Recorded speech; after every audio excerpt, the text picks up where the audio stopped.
sizlerle hazır baklavalık yufkadan enfes bir börek yapacağız. Bol proteinli ama bu sefer kıyma ya da et kullanmıyoruz.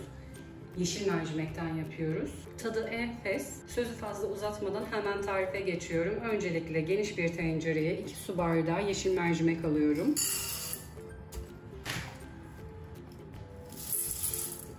Mercimeği 1-2 su yıkıyorum. Mercimekleri yıkadıktan sonra üzerine bol su ilave ediyorum. Soğuk su. Ocağa alıyorum. Kaynayana kadar yüksek ateşte kaynadıktan sonra kısa yakın ateşte fokurdamaları görelim. Mercimeği iyice yumuşayıncaya kadar haşlıyorum. Mercimekler haşlandı. Suyunu süzmesi için kenara aldım. Geniş bir tavaya 1 büyük kuru soğanı ince ince yemeklik doğradım. Üzerine tepeleme 1 yemek kaşığı tereyağı ekliyorum. 1 çay bardağı zeytinyağı ekliyorum. Dilerseniz sıvı yağ. 1 tatlı kaşığı iri tuz ekliyorum. Normal tuz da ekleyebilirsiniz. Ocağa alıyorum. Soğanlar yumuşayıncaya kadar kavuruyorum. Kavrulan soğanların üzerine 2 tepeleme çay kaşığı kırmızı toz biber ekliyorum.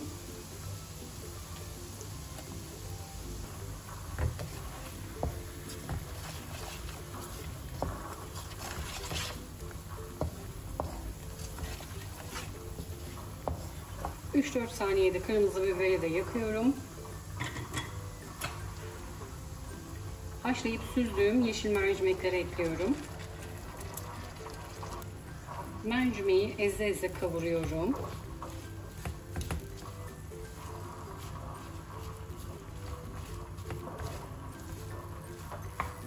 İyi haşlamak burada o yüzden çok önemli. Eğer diri kalırsa istediğimiz gibi ezilmez.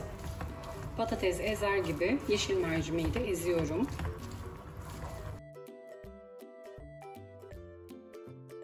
Ocağın altını orta dereceye getirdim.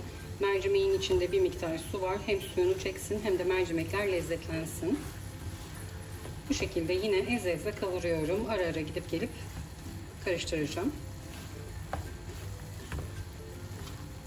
Mercimek içindeki barındırdığı suyu da çektikten sonra üzerine karabiber ekliyorum.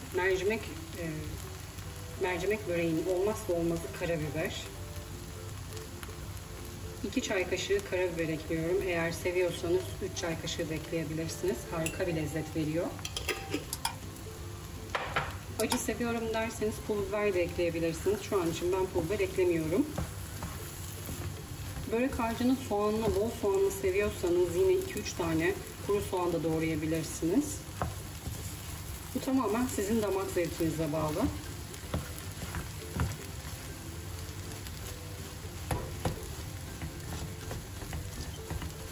Yine böreği eze eze karıştırıyorum.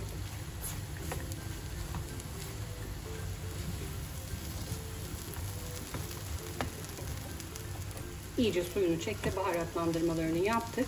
Artık ocağın altını kapatıyorum. Isınması için kenara alıyorum. Sos harika, baklavalık yufkada ve börekte harika oluyor. Ölçü kabımın içine 2 yemek kaşığı un ekliyorum. Yarım su bardağı zeytinyağı, zeytinyağı yerine tabi sıvı yağ da olabilir. Yarım su bardağı eritilmiş tereyağı. 2 su bardağı süt.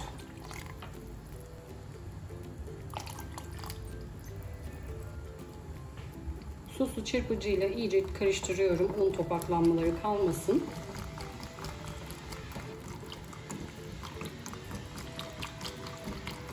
Sosumuz da hazır.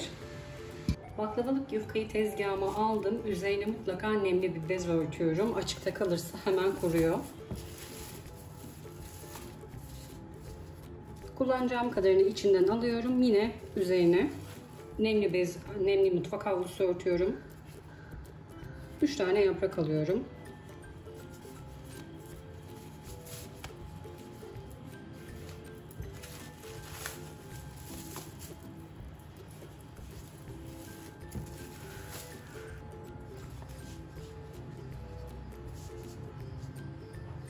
Birinci yufkamı tezgahıma serdim. Yine arasına hiçbir şey sürmeden ikinci yufkamı da seriyorum üzerine.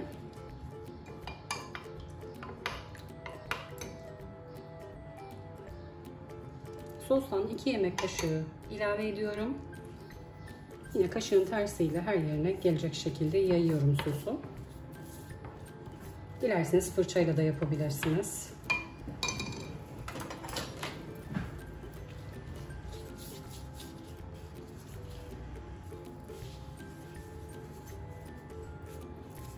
Üçüncü yufkamı da saydım. 1 yemek kaşığı sostan ilave ediyorum.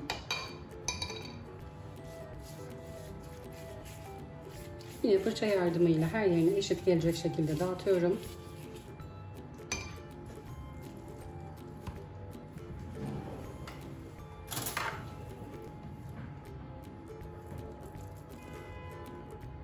Benim fazla vaktim yoktu. Mercimeği çok fazla ılındıramadım. Ilık olursa daha iyi olur. Yufkayı yırtmaz. Yufkanın geniş kısmına değil, dar kısmına iç harcından ilave ettim. Bir kaşıkla düzeltiyorum.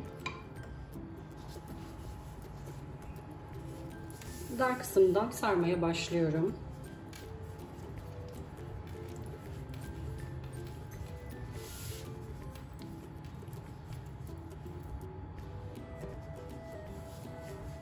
Yağlı kağıt serdiğim fırın tepsisine diziyorum. Yine bir tane daha göstermek istiyorum. 2 kat yufkamı serdim.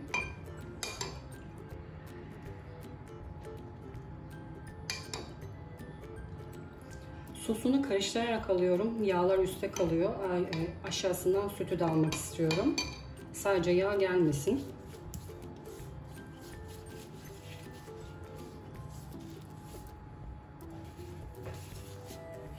Üçüncü yufkamı da üzerine serdim.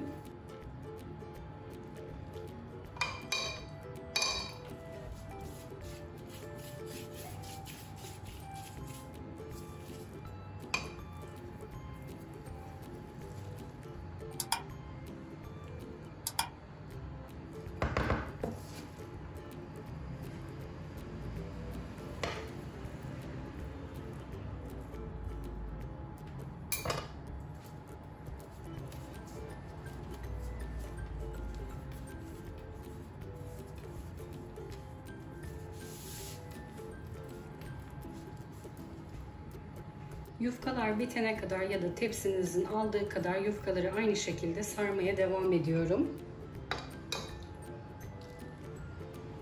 Bu kısımları sıkılmamanız için hızlandıracağım.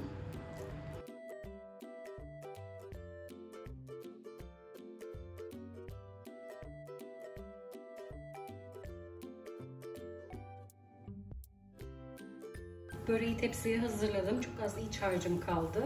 Baklavalık yufkanın da yaklaşık 3'te 2'sini kullandım. Diğerini de sıkı sıkı buzdolabı poşetine ve streç filme sarıp buzdolabına kaldıracağım. Dilerseniz tatlı, dilerseniz de peynirli börek yapabilirsiniz.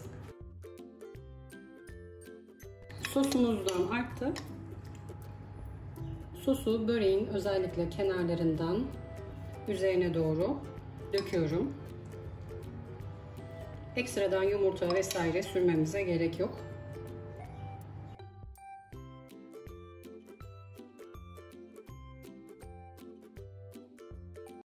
Üzerine sosunu gezdirdikten sonra vaktiniz varsa üzerine bir tepsi kapatıp yaklaşık 1 saat kadar oda ısısında dinlendirin. Sonrasında pişirin. Eğer vaktiniz yoksa da hemen pişirebilirsiniz. Dinlendirdiğiniz zaman sosunu çok daha iyi çekiyor içine.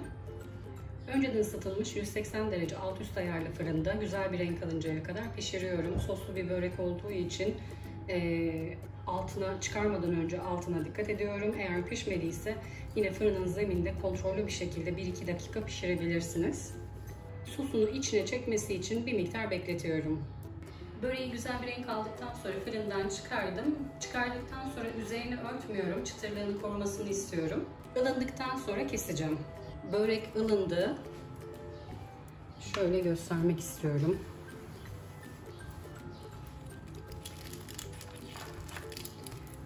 Mutfak makasıyla çok kolay kesiliyor.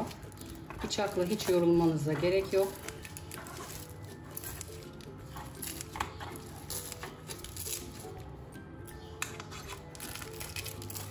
İstediğiniz büyüklükte kesebilirsiniz.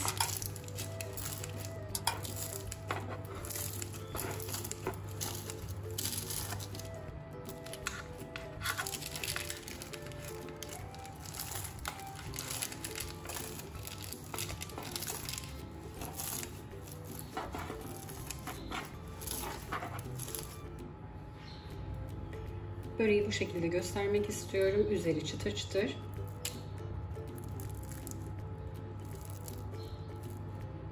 Sosundan dolayı içi yumuşacık. Hala çok sıcak. Şöyle altını da göstermek istiyorum. Altı da güzel bir renk aldı. Bir tanesinin iç dokusunu da göstermek istiyorum.